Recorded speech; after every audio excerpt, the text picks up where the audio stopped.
Նախքան 7-ին անցնելը կխնդրեմ լայքել եւ բաժանորդագրվել մեր ալիքին։ Էրդողանի երկու պարտությունը։ Թուրքիայի հանրային քաղաքական կյանքում գրեթե համաժամանակյա երկու կարևոր իրադարձություն է տեղի ունեցել։ Ընդդիմադիր ժողովրդահանրապետական կուսակցության համակարգում նախկին առաջնորդ Քչլօղուի համակիրներին չի հաջողվել նոր սահմանադրության ընդունման եւ նախագահի թեկնածուի առաջադրման հարցում պատվիրակների շրջանակում երկպառակտություն մտցնել։ Համագումարը կուսակցության առաջնորդի պաշտոնում վերընտրել է Օզելին, նախագահի թեկնածու առաջադրել Ստամբուլի կալանավորված քաղաքապետ Իմամօղլուին, իսկ նոր սահմանադրության վերաբերյալ որոշել, որ այն կարող է ընդունվել միայն հանրաքվեով։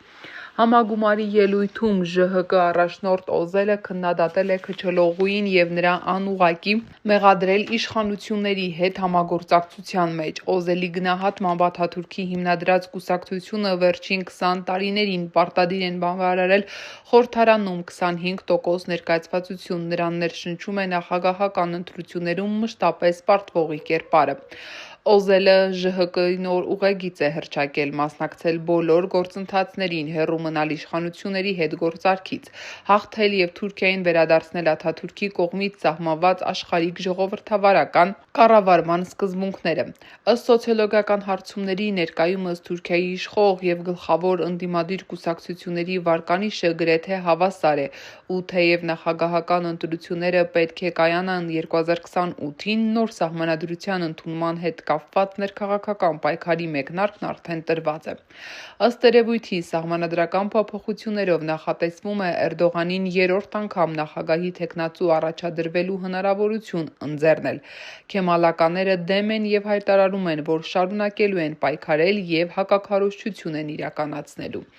Ավելի լուրջ է Թուրքիան առանց ահաբեկչության նախաձեռնության հետ կապված իրավիճակը։ Թուրքիայի խորհրդարանական պատվիրակությունը մեկնել է Իմրալի կղզի եւ հանդիպել ցմահ ազատազրկման պատիժը կրող Օջալանին, բայց որևէ տեղեկություն չկա, թե ինչ պայմանավորվածություն է ձեռք բերվել։ Իրավիճակի մասին ենթադրություն անելու տեղիք է տվել Ազգայնական շարժում կուսակցության նախագահ Բահչելիի հայտարարությունը։ Նա ասել է, որ իշխանությունը հանցագործներին ներելու խոստում չի տվել, ինչից հասկացվում է, որ Օջալինի պատիժը թեթևացնելու կամ փոխելու հարցը մտել է փակուղի։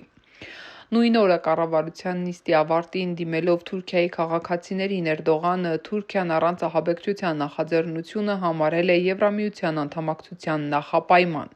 Քրդերը երևում է այդքան հեշտ չեն ընդունում Էրդողանի նախաձեռնությունը։ Նրանք պահանջում են Օջալանին ազատ արձակել եւ սահմանադրությամբ ճանաչել իրենց ազգային եւ քաղաքական ինքնությունը։